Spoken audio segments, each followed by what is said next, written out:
Hello everyone, my name's Maria and it's been a long time since I've made any art related videos, but I've been meaning to make some more button based videos, especially with the upcoming holidays.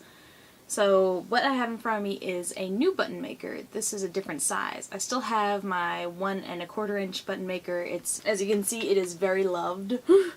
It has lots of chips and it's been dragged to conventions, to elementary schools, all over the place. This is still my favorite size, my favorite machine.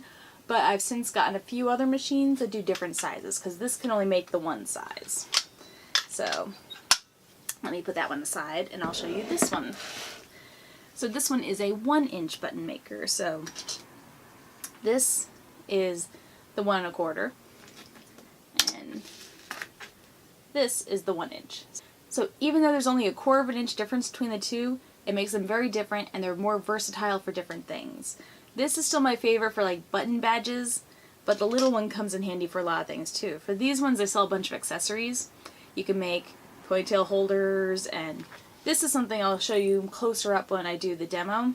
But this is a necklace pendant. It's magnetic, so you can take the little 1 inch buttons you make them with a flat back, and then you have interchangeable necklace pendants, so you can wear them as a necklace. They have all sorts of different adapters and different things you can use with the 1 inch machine. They're more versatile than the 1 1/4. So today I'm going to show you how to make a 1 inch button, and I'm going to be making a few other videos that show you all the other stuff that you can use to make with these machines. Okay, so here we have a closer look at our machine. It's very similar to the 1 1/4 inch machine. We have a rotating tray down here with 2 different cups. We have the pull down handle. So it seems the same, but it's a little bit different when it comes to the parts.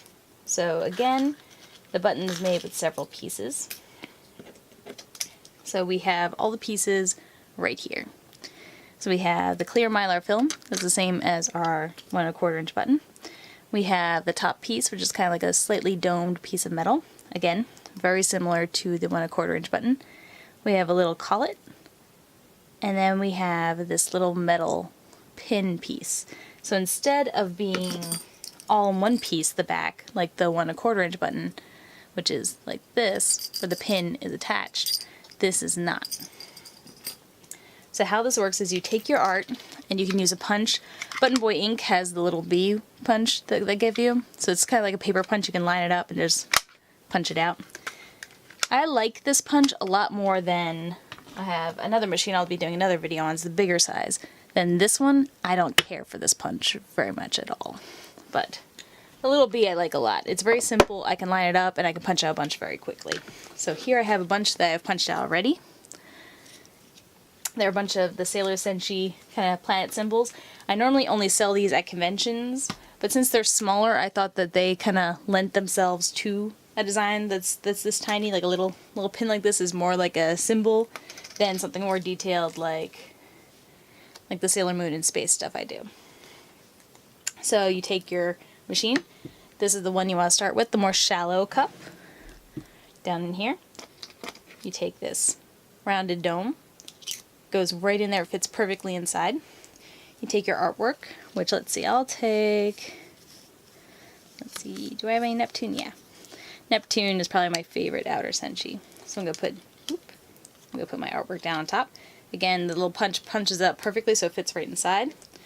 You take your little clear mylar, it's really thin, put that right on top, rotate it underneath, it glides really nicely because the mechanics are nicely greased.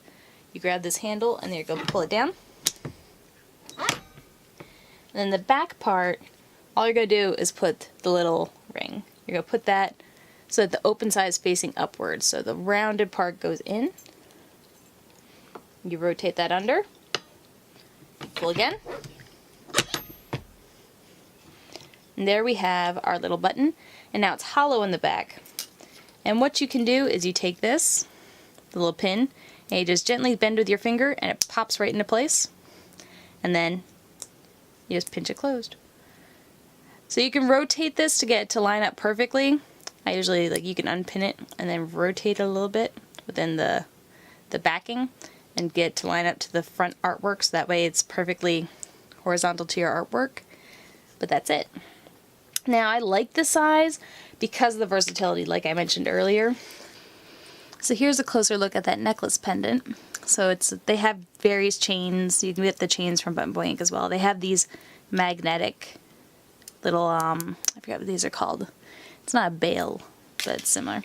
So there's this strong magnet in here, and you can take your pin back buttons and you can turn them into pendants. Now I think this looks much better with the 1 inch size than I would have 1 1/4. I think 1 1/4 is a little bit too bulky to be a nice pendant size. So I think the 1 inch ones are great for that. And there's other accessories. You can do shoe accessories, you can do ponytail accessories. The 1 inch comes in very handy for those smaller, more detailed things. So with the smaller buttons, things I've been doing lately are I've been taking Halloween candy wrappers and I've been turning them into small 1 inch buttons. I have holographic scraps left over from my holographic stickers and my larger holographic buttons, so I've been using those to make these mini holographic Sailor Senshi symbols. A lot of Mercuries. I was testing out some different ways to press the holographic paper onto it to see which way I liked best. Some more Halloween wrappers. But these would make really cute little accessories. I think they make really cute little Halloween like pendants. So you can fit the ones with the button back, like the pin back, into the pendant as well. They don't fit as flush as the others, but you can still turn any normal 1 inch pin into a pendant with this stuff, and I think that's pretty cool. So that is my 1 inch button machine.